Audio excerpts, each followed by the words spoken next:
when I see someone start to get extremely emotional, I know I've won the negotiation. That's Yeah. interesting. Because it's negotiation, I believe, again, going back to this, and leadership is a learned skill.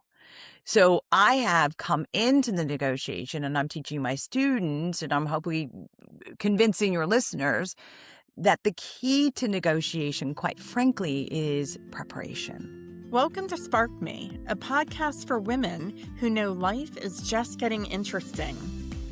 Each week, we spark great conversations, share lived experiences, real resources, and tap into the collective wisdom that comes from learning together. If you're looking for connection, not perfection, fresh ideas, and a community where you truly belong, then pull up a chair. You're in the right place. Welcome to Spark Me. I am so excited for our guest today. We have a phenomenal speaker on leadership and negotiation to talk us through sort of the best practices that she is seeing on the ground and she's teaching in the classroom. So let's dive right in. Our guest today believes that most people negotiate every single day, yet very few have ever been taught how to do it well. Dr. Jamie Leddin is a professor of practice at Vanderbilt University, where she leads undergraduate negotiation courses and teaches leadership-focused classes grounded in both research and real-world application. She has also taught at Vanderbilt's Owen Graduate School of Management and served on the executive education faculty, delivering leadership and negotiation programs for corporate clients. Today, we're exploring how better conversations lead to stronger leadership, clearer decisions, and more confident self-advocacy, both at work and in life. Welcome, Dr. Leddin. Thank you. I'm so honored to be here. Thank you. It is such an honor to have you, and I'm really excited about this topic and these conversations, leadership and negotiation. I think it's a place where women struggle. And so, Jamie, when you work with leaders, especially women, what's the question or challenge that you hear most often about stepping into leadership or owning that role? Thank you. That's a great initial question, right? What I hear most often is, ca- is it can't I lead? It is not can I lead? It's more subtle. It's, is this really mine to step into? Do I actually have the authority? And what I like to tell women and people is leadership is a choice. You don't have to wait for the title. You start by leading yourself. You choose how to show up. You choose whether you prepare. You choose whether you speak up. You choose whether you follow through. Everyone is leading at some level. I think the real question is, do you choose to take ownership? Most of the women I work with are already capable. They're already contributing. The shift I see that happens when they stop wanting to wait until they're fully ready. I'm not sure that we'll ever feel fully ready and start acting with with intention. And if the culture doesn't fit, I believe they still have options. We can influence it. We can navigate it strategically, of course. And if you're entrepreneurial like I am, maybe you can even build something new. But it all starts with a decision. Leadership is not about permission. It's about ownership. I love that. And you referenced that before you went into teaching about leadership, you were a leader yourself in a consulting firm, and you built that firm, scaled it, and ultimately sold it. In that process, I'm just curious, what did you learn about effective leadership and building culture? Uh, so much that, being an entrepreneur, I have an entrepreneurial streak. It actually, so many people ask me about that, and it just comes from both sides of my family. So the question in my house, it was understood that I would go to college, but people in my family and my grandparents were doing a side hustle before the word side hustle existed.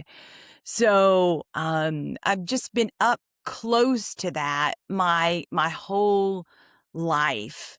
But I've watched, when the change of when I really wanted to teach and be on this side is that I've watched smart, uh, capable people struggle, and not because they lacked intelligence. That wasn't the issue. I think it was because they just didn't know how to influence and build trust and navigating those hard conversation. And I thought, this is a skill. Yeah. I believe people say, some people are born leaders, and I'll say, well, they were born. So yes. That's a good way to say it. I agree. But it isn't, it's something, it's learnable. And that realization, I had watched it. My whole life had been leading up to that. It was modeled for me. But when something clicked in me that, hey, this leadership thing, this is learnable, then I thought we should be teaching it, and it should be deliberate. And that's when it stopped just being interesting to me, leadership and entrepreneurship and negotiation, which is where my passion is. It started feeling necessary, that I really, it's my passion of, hey, we're all negotiating. It was a negotiation. Yeah. The three of us chose at this time on this date, we agreed to come together and do this conversation. Jamie, But we didn't have to. I like what you're I don't saying want you right to think there. about it, but your inbox is probably filling up right now. Don't think about that, because I'll lose you. But you negotiated, and most people don't think of that. Yeah. But you Yeah. started your day with, did I hit snooze? No Yeah. judgment. That's internally think about that. Yes or no. First negotiation of the day. Oh, and then my entire relationship with my kids is a negotiation. But that's another story. Absolutely. Whew, Yes. good thing I Yeah. got a little good at it with business. But that's like coming back to that, because you mentioned entrepreneurship, and I am an entrepreneur, and I too grew up in an entrepreneurial family. I think there's something in the energy and the zeitgeist of growing up in a family like that you just sort of naturally gravitate towards wanting, or at least I did, towards wanting to Same. be part of it, right? Not in the same field as my family, but I wanted to be part of it. And one thing I struggled with when I started a business is exactly what you're talking about, in terms of like not just learning leadership. Like there's a little natural that there, but not like I still had to learn a lot. But negotiation was completely foreign to me, Jamie. And that was a tool I really had to learn. And you just said you're negotiating every day, right? So you're saying people negotiate every day, but they've never been taught how. So what's an everyday conversation specifically women are having right now that's actually a negotiation, but they don't realize it? I think that ties right in with leadership. Yeah, When exactly. asking about, the question of, am I ready for leadership? I'm privileged to do a lot of coaching, and mainly with women, quite frankly, and female entrepreneurs.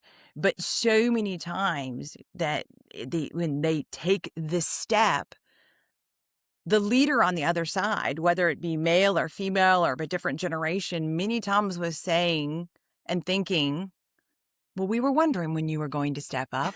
We wanted you to. Yeah. But they didn't Yeah. have the confidence Ugh. alone. They were just not feeling that ability to step in. And not trying to oversimplify that. Yeah. Um, Well, that is a I think that confidence gap, right? Like a lot of it women is. talk about that. They talk about the confidence gap or the imposter syndrome, but that doesn't fix systemic challenges, right? So what do you think women are really up against? And what strategies have you found help bridge both the internal and external gaps. Well, I've said this already, but I do want to be careful that I don't oversimplify this because Sure. imposter syndrome is very real. Yeah. I see it in women. I see it in men. I see it a lot in high performers. Mm. High performers, and I think sometimes we don't always think about that, but our high performers often question themselves because they care about doing things well. And confidence alone doesn't solve anything. It's good to have, but it doesn't Mm-hmm. solve it. I don't think the answer is just in telling women to believe in themselves. I want women to believe in themselves, Sure. but what leaders, men and women, are often up against is visibility and scrutiny. And the higher you go, the more visible you are, and the visibility can amplify the self-doubt. So instead of focusing just on competence, um, I like for folks to focus on character and competence. Character is who you are. Do you follow through? Do you operate with integrity? Do you treat people well? But confidence is whether you can actually do the job. When you lead with both, trust forms. Trust will change how you walk into the room. And when that confidence grows, when trust grows in yourself and from others. So I think that that's sort of how we can work on going back to your question about the imposter syndrome. We don't want to oversimplify. We don't want to just say, believe in yourself. I think Mm-hmm. we need to be focusing on the competence and the character and the competency. I work with women and students to be thinking about who are you? You cannot control the other people within your organization, but you can control how you show up, how you follow through. Do you operate with integrity? So we start there. And I think that for women, sometimes I think what happens is they're walking into a leadership role that has traditionally been filled by men who may have a different approach to leadership. And they struggle with, well, do I, back in the 80s, it was like women would dress like men, right? They would Uh-huh. wear, suits like men. And we've evolved from that. But I think there's still a little bit of a challenge in how do I lead in the authentic way that feels right to me when everybody has an expectation of perhaps, a more male dominated leadership style. So, how do women navigate that? I'm so glad you're asking this question, and I'm going to be extremely honest with you because my answer to this today is very different than it would have been 10 or certainly 20 years ago. Earlier in my career, I thought you could just ride the middle, Mm-hmm. adapt to whatever culture was, go in the direction leadership was going, and make it work. I don't believe that anymore. Now, again, I'm in a different season of life, obviously, Yeah. but life is too short to consistently operate in a culture that's fundamentally misaligned with how you want to live or lead. Now, I'm not suggesting, don't hear this, that I'm suggesting that anyone should ignore context or act carelessly. That's not what I'm saying, because leadership requires awareness. But there's a difference between being strategic and being inauthentic. And Mm. I think it's exactly what you were referencing before about dressing apart and looking apart and what does a leader look like. So that's how my answer has changed. So if the environment requires you to shrink or operate in ways that feel completely opposed to your values, that's not sustainable. Mm. Mm-hmm. It's just not sustainable. Authenticity isn't about being unfiltered. Right. It's about being aligned. Aligned leaders perform better, lead more clearly, and build more trust. I wish I had known that 10 or 20 years ago. But I'm just finding more and more that this riding the middle just just doesn't work. We have to be aligned uh, with how you want to live and how you want to lead. And That's so when really you say that, you have to also be willing to leave. Yes, Ugh, If the alignment, can't happen, right, then as a woman or as any leader, you've right, got to step away and find a different place that is more yep, aligned with your leadership style and your values. right, exactly. Which again is very easy for me to say as I sit here, but I believe if I'm a grandmother now, so I'm supposed to be full of wisdom or Yeah. full of something. But maybe we won't get into that. But I I I just can't coach. I can't teach. Again, I'm not saying be reckless. That's not at all what I'm saying. mhm. But if the culture is fundamentally misaligned, that's not going to um and it forces you to be inauthentic. That's not something I would want for anyone, and the organization is not going to thrive. And as a leader, I think we should be looking to our people and saying, is this person thriving? And if they're not, why not? Now, it's called work and not play. And I know Mhm. we're not always happy with everything and things are not going to align perfectly. I'm not advocating that at all. But at the same time, I think as leaders, we want people that are different, that think differently from us, but to we want folks that are aligned, and we want to be aligned with the values and the direction that the organization is going for it to be sustainable. And I could imagine that, if you're in the position of recognizing you might not be aligned, but that job's very important to you for, financial reasons or where you are in your career, whatever it might be, what the what the company is. Like there may be Uh-huh. reasons why leaving doesn't feel like the best answer at the moment, right? Right. Or maybe you're not at the point where you feel that you're unaligned yet. So you perhaps need to have a conversation with somebody, um, but it's scary, right? Because difficult conversations are very hard. And so, what do you believe is the cost of delaying those difficult conversations that we need to have with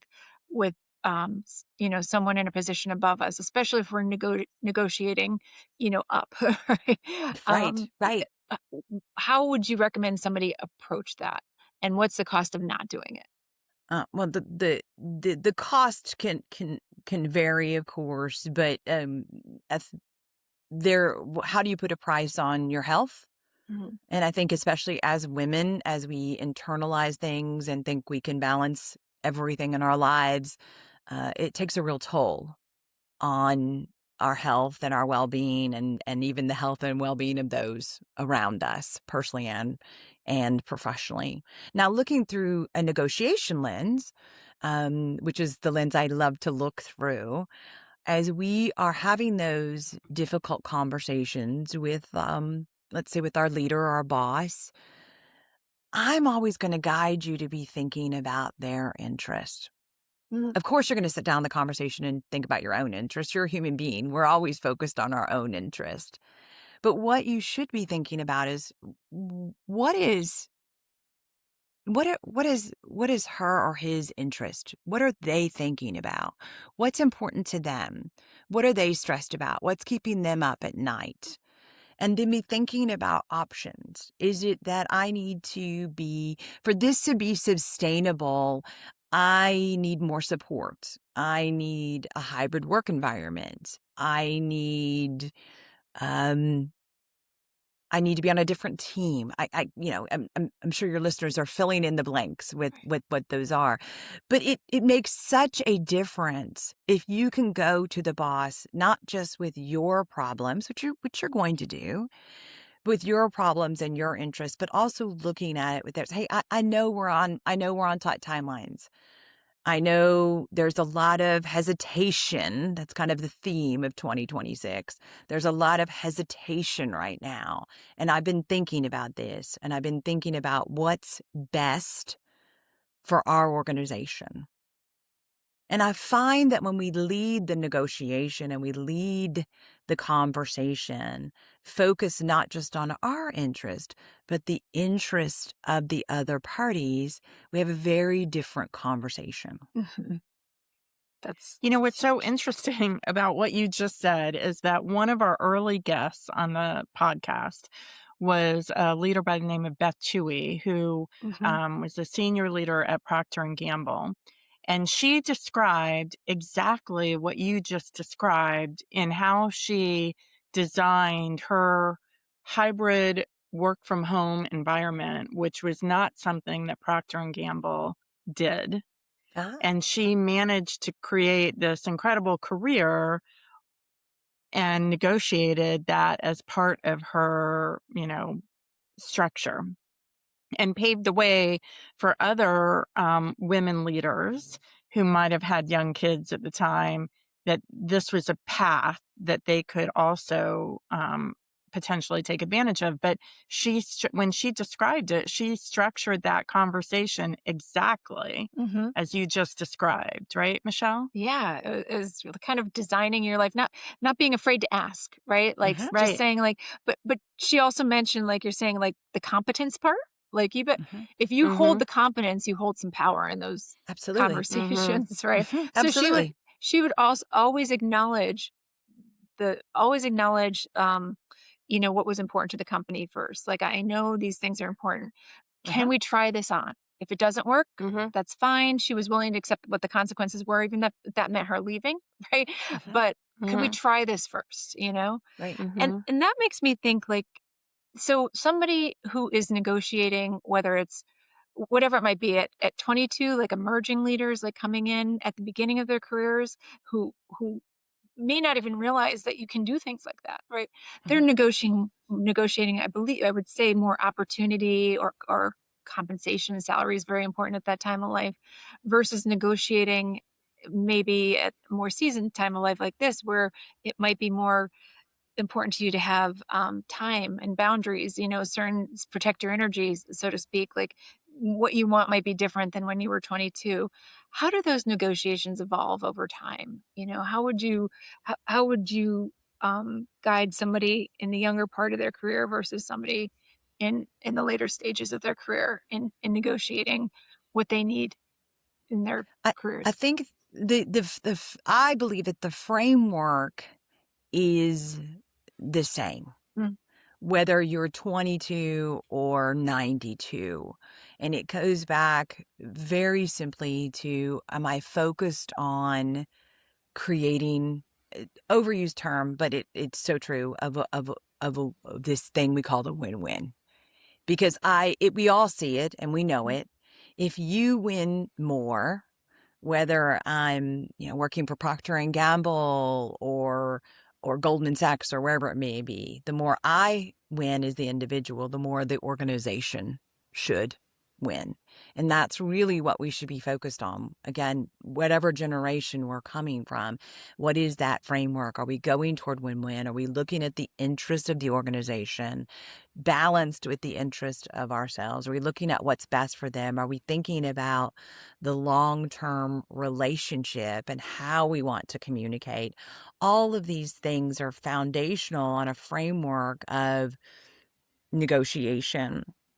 What's interesting, I thought it was interesting, something that you said, because we think about guiding and protecting our time. And I'm really privileged to teach undergrad at such a high level university. And I'm finding that my um, emerging leaders, my Gen Zers, are not just negotiating salary. They are also negotiating their time and their time off and these packages, which, as a proud, solid Gen Xer, sometimes is shocking to me. Yeah, yeah, Can yeah, I yeah. can I be really Yes. can I be really honest with Please. you? Yes. Yeah, Yes. you'd rather Like, have time off than more salary? yeah. Right. And Right. I'm horrified and yet thinking so proud of them at the same time. Yeah, Right? It's like, oh, absolutely. yeah. So you won't have a bleeding ulcer like I've had. Let's hope. Good for you. Good for you. Yeah. It almost makes you mad. Like, well, wait. You have to earn that time off. Like I You did. can't ask for right? time off. You're 22. Right. Right. No. Exactly. So, and it is fascinating though, because I'd like to say they're learning from us, right? They're Yeah. learning from us. We learned from those that went before us. Now they're learning from us that, hey, time off is something I should be asking for, not just the generations ahead of us, but as I need to be putting boundaries in right out the gate of how I want to live my life and how I want to work. So, Jamie, one of the things that I have come across personally, and I've had conversations with other women leaders about, is sometimes when negotiations are getting heated, um, sometimes there's an emotionality to it at that moment. You, as a woman, you frankly don't want to have come up. But so, do you have tools that you use for other women that you coach on how to regulate your emotions and not just shut down or, just get upset or whatever might happen? Yeah, it's a good question, and it's something that it's one of the things that I actually teach my undergrad. So, Mm-hmm. 18 to 22 male and female, of how do we control our emotions before they control us. And we all know that I tell my students this in a negotiation, usually when I see someone start to get extremely emotional, I know I've won the negotiation. That's Yeah. interesting. Because it's negotiation, I believe, again, going back to this, and leadership is a learned skill.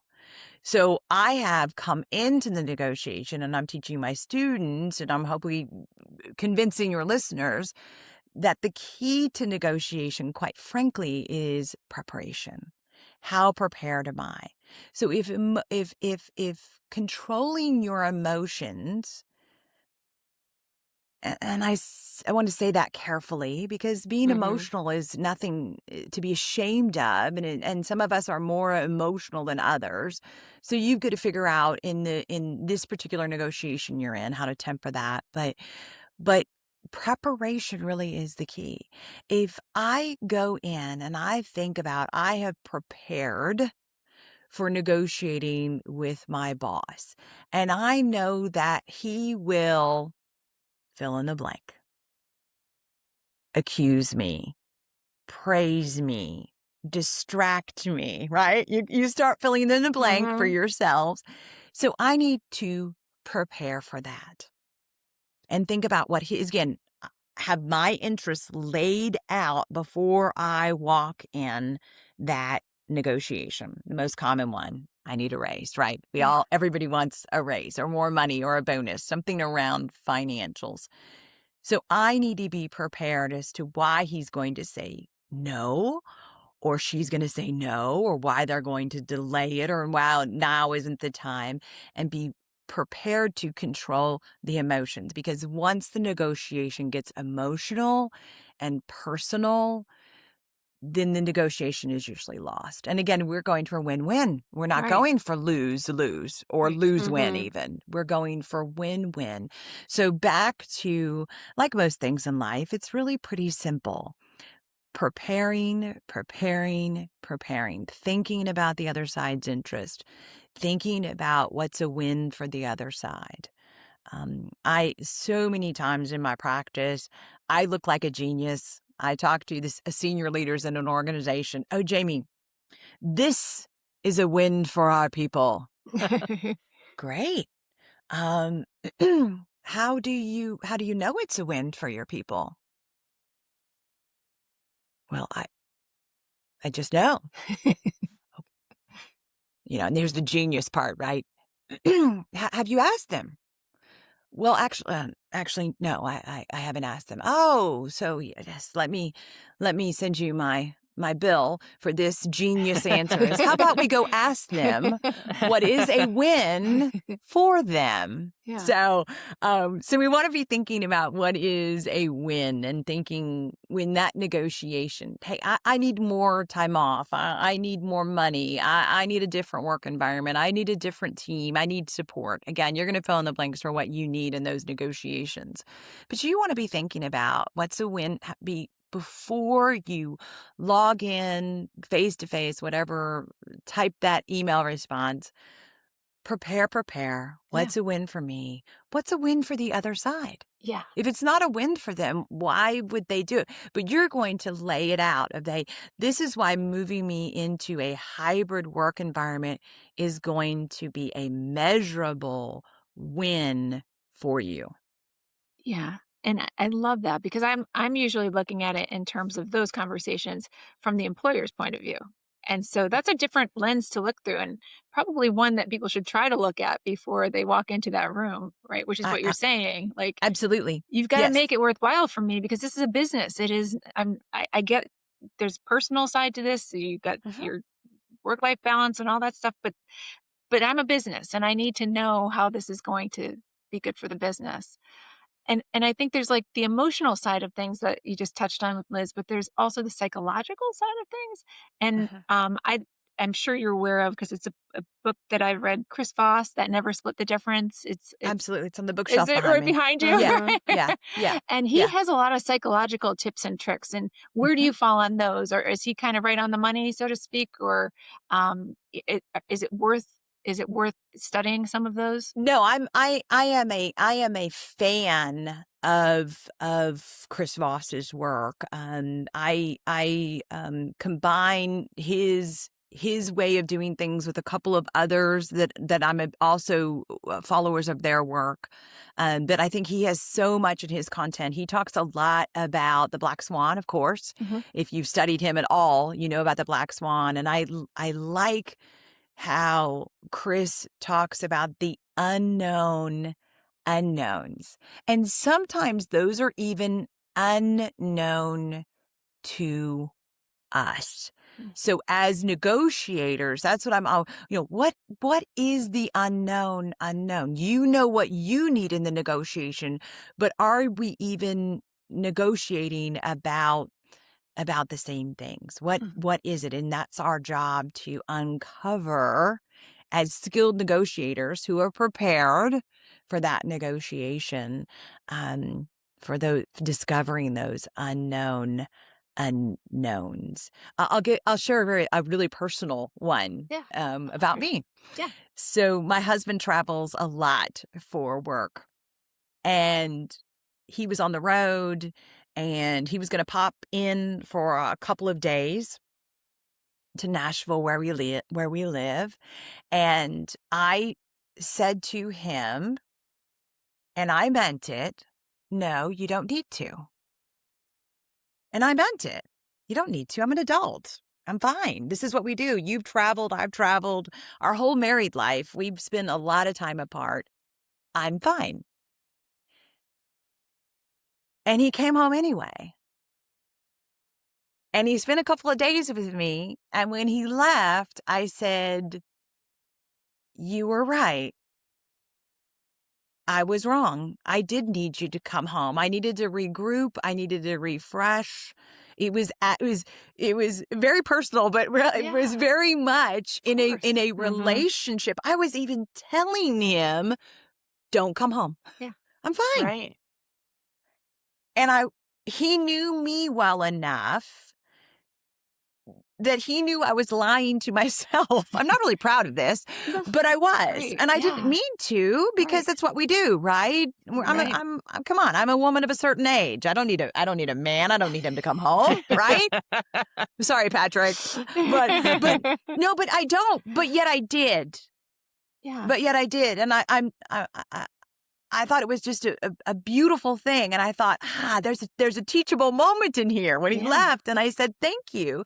And so we need to be thinking about that of what is the unknown. And that's what's so interesting as negotiators when we're negotiating with our loved ones, our family members, our boss, whatever it may be, our neighbors, right?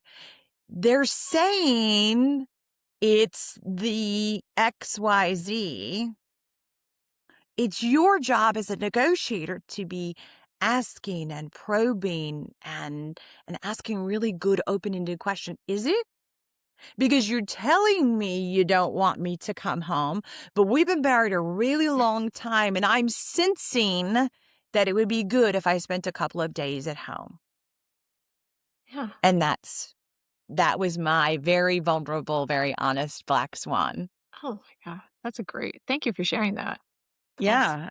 How, talking about vulnerability, how important is being vulnerable to being a good leader? I mean, you know what I'm saying? Like people, they obviously they want to follow you and all of that, but and so you've got to be, the person with the plan, the person with the clear vision. But at the same token, you have things that happen that you don't expect that could really throw you off. You've built this great team behind you, hopefully. As a leader, is it okay to be vulnerable? I think so. I think you want to be, so much of this is, as a Vanderbilt professor, I should say, based on research, right? But I'm going to be a little bit Brene Brownish, maybe and I know she's an academic, but vulnerability, we're drawn to it. We are. 10 years ago, I never would have told that black swan story. Yeah. Wow. I wouldn't have. There's so many. I mean, I'm a Gen Xer. Let's think about right? About when I grew up and what things were like when I entered the workforce. That still colors my thinking. Can I be this vulnerable At work? Yeah. At work? Yeah. Different kind of relationship. Right. When I first started working, we didn't talk about having children. Right. It'd be a liability, We maybe did. Right? Yeah. It's a liability. Yeah. Right. Absolutely. So, so I think that I want to be a leader and a professor and a friend and a human, who is vulnerable, living my life with clear purpose, I hope. But I also do want to be vulnerable. I think that my students, I spending so much time in the classroom now, I think my students learn. I think that's almost like a big part of my calling now in life is that they can learn from all the just idiotic mistakes that I've made. Yeah. I'm not proud of those. Let me but be I made them. You are not alone. I have made them Okay, too. good. So many. No, but but I've made them, and if I'm not going to make the world a better place, then gosh, it was kind of all for naught. I hope not. Right. So, well, vulnerability kind of goes hand in hand. I think like this idea of being open and being authentic, with the idea of being grateful. Right. And you speak on something called the science of gratitude at work. Can you talk to us a little bit about that, what it is, what it means, and how we can use it, like how we can implement that? gratitude, what a wonderful area to study. It just was it made just such an uplifting area of study, and I know through research now things that we all know, which are we should know. I shouldn't say we all know. We should know, which is people want to work for a boss that expresses gratitude. Mhm. Very simply stated. Very simply stated. And we've heard those analogies of we don't leave the boss, we don't leave the job, we leave the boss. And I Mhm. think most of your listeners probably have heard that and would agree to that. But what's the science of gratitude is that if you are a grateful person, if you practice, if you lead with gratitude, if your boss is creating a culture that leads with gratitude, it just creates a happier, hear the financial though, a more sustainable culture. And it all starts with the boss, a boss that leads and it doles out and models gratitude toward his or her employees, toward vendors, toward employees, toward whatever it may be, creates an environment that is leading with gratitude and is just more sustainable and more financially winning, which is really what we're going for. Yeah. We're looking for a culture and an environment that is winning financially, of course, or they won't continue. It's not going to continue to exist. But we're also looking for one that is sustainable. And gratitude is just such a simple, like most of the things in life, it comes down to just is something very simple of a boss that leads with gratitude, creates an environment that is sustainable and financially winning. That's You know, huge. I love that. One of my very first jobs, my boss every single night thanked me before he walked out the door and said, "Thank you for all your hard work today." Every single day. I worked for the man for 8 years, Mhm. every single day. And I took that away. I mean, it was that was so much more important to me than, Mhm. the bonus or the raise. I mean, Yep. I'm not saying that I, I didn't want those, but Of course. Yeah. that being seen for the Mhm. work that I was doing and how I was Mhm. part of the team Mhm. made all the difference to me. I hear you. Yeah. Yeah. I have it. It makes me think of a client that we worked for years.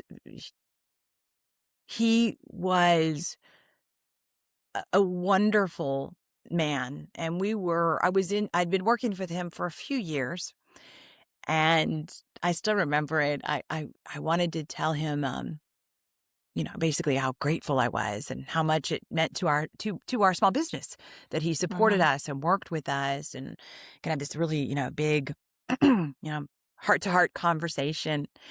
And he kind of looked at me kind of strange in a nice way when I look back. But I remember thinking, oh, that didn't go the way I wanted to at all. I'm just kind of standing there going, oh no, oh no, oh no. And he looked at me and goes,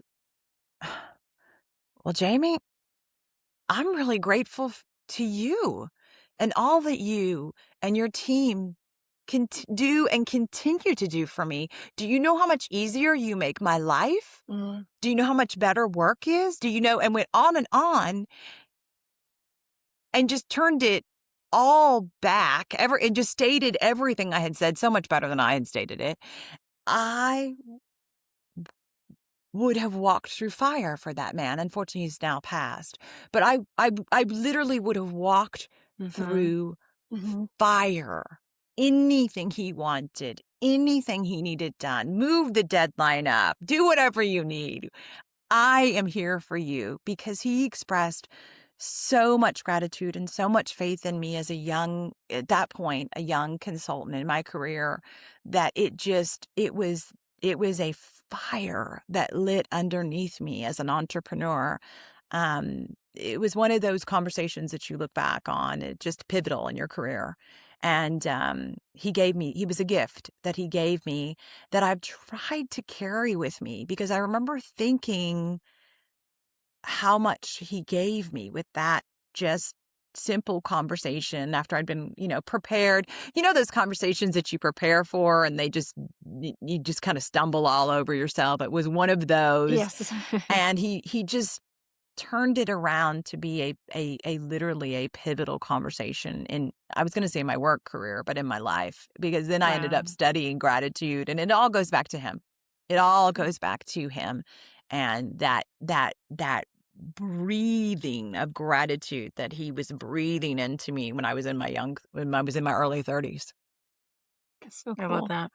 Yeah, and you were working for him. One thing I always sort of put out there to young women as an alternate to entrepreneurship, especially if they want families, and it's very hard to start a company as a woman. And I'm not saying you can't do it, but I will speak from personal experience, the time investment and what it takes to start from scratch and build a company.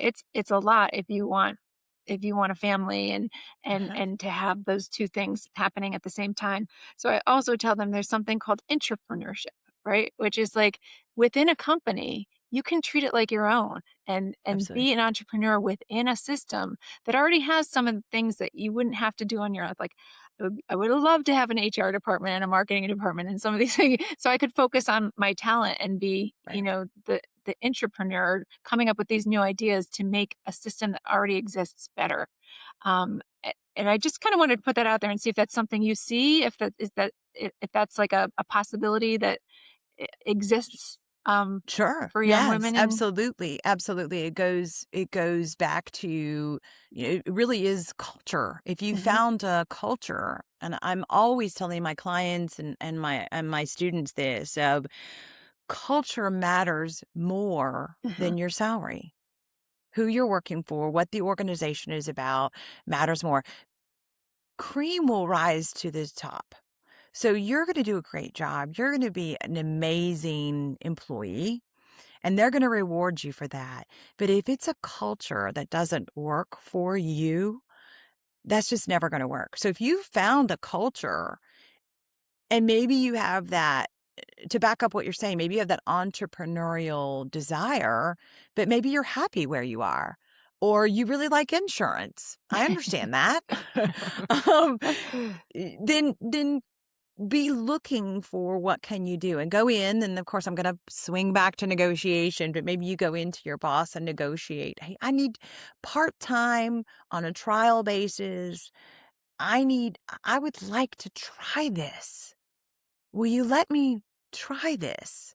And make it where it's a win for your boss. Hey, this is going to make you more money. This is going to give Mhm. us more notoriety. Think about what she or he needs and their interest, and go in and pitch it. And then you're an entrepreneur within your own organization. I think that's an excellent idea. And that's coming from a serial entrepreneur. I I love it. this conversation could go on forever. I have 10,000 more questions. Okay. Yeah. Maybe just a few more. Yeah, no, well, I know.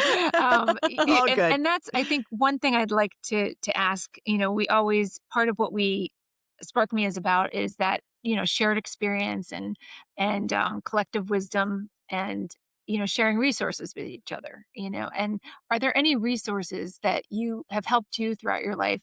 Whether it might have been a mentor, it might have been a book, it might have been a course, whatever it is, are there any resources that you can share with our listeners that you think would be helpful? Yes, absolutely. So we'll start with kind of my bread and butter topic, which is negotiation. Um, I um, I would encourage your listeners to start with we already talked about it. Start with Never Split the Difference. Easy to read book. It's Chris Voss was a former hostage negotiator, so Hmm. did a lot of sexy negotiations, and he talks about that. But he does it's an attainable, learnable skill. Couple that with the old school classic in negotiation of getting to yes. on the surface, they seem to sort of go against each other a little bit, but I think that they can be looped together and work together. And just like anything in life, practice, try it, realize that you are negotiating all the time. So be thinking differently when you're in that negotiation this evening about what are we going to eat for dinner? Are we going to go out? Are we going to stay in? Are we going to cook? Are you going to cook? What's the negotiation here about the next meal? And recognize I'm in a negotiation. Right. And what is it that the other side is wanting? Maybe it isn't that they really want to stay home for dinner. Maybe they just want some quiet time with you. And they don't feel like they can get that if they're out in a restaurant or out somewhere. They want the quiet time. So that's where you need to be looking, again, for those unknown unknowns. So practice and be realizing that you're always negotiating. I'm a big fan of Speed of Trust by Stephen M.R. Covey. Huge fan of his. He was just in my classroom a few days ago, so that's fresh on my mind. But I really am a big proponent of his content because I'm a strong believer, and you're probably hearing this from me already, that trust is foundational to negotiation. I believe, honestly, that trust, not blind trust, but smart trust, is just foundational to living a more fulfilled life. And when you have trusting relationships in leadership, in family, and negotiation, in fill in the blank, as Stephen M.R. Covey says, when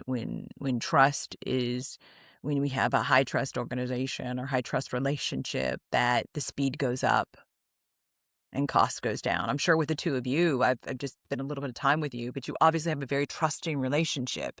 I'm sure you have shorthand with each other, right? You kind of just look, right? I'm here on the screen with you, but I'm sure you two kind of look at each other. There's probably a look that's like, hey, we need to wrap up, or hey, hopefully I don't know your shorthand, but hopefully some of those looks were, this is going well, not, oh my gosh, can this end? Completely. But that high trust relationship. So I'm a big believer of his content. And then I'm just a really big believer now, and the older I get, the more I believe it, of surrounding yourself with good, healthy relationships. And nothing like a good girlfriend, nothing like a good spouse, a good partner, and a faith in something else. And the older I get, the more my faith is important, is more and more foundational and more important to me. Thank you for sharing that. Jamie, this has been an incredible conversation. Yeah, it really has been. Thank you. I've really enjoyed it. It's been easy. And I love easy conversations. Good. That's what we want it to be. I hope you will come back because we have Anytime. just scratched the surface. Absolutely. Truthfully. Yeah. Truthfully, Thank we you. have scratched the surface. And we're going to put in our show notes. Do you actively coach right now? I do. Yes. Great. Yeah. And So I'm available for keynotes. So if they just want to reach out to me on LinkedIn, I'm pretty guarded around my schedule because my students come first. But Sure. yes, I very much enjoy, as you can probably tell, I enjoy talking about these topics. I So enjoy listening to you. This was Yeah. fantastic. Jamie, thank you. We are going to take you up on that offer to come back. Great. Because I think we're going to The have answer is we have yes. a lot more territory to cover. Great. But thank you for sparking such a great conversation with us today. Good. I hope it was. I hope that it gave some nuggets to your listeners Absolutely. and the confidence to try something new and negotiate for better terms and negotiate for a better life. And that life is difficult, but it's doable, and we just have to do it with intention and guts and heart. So there you go. I love that. I love that. Perfect way. Thank you so much, Jamie. Thank you. Thanks for having me. I really enjoyed it.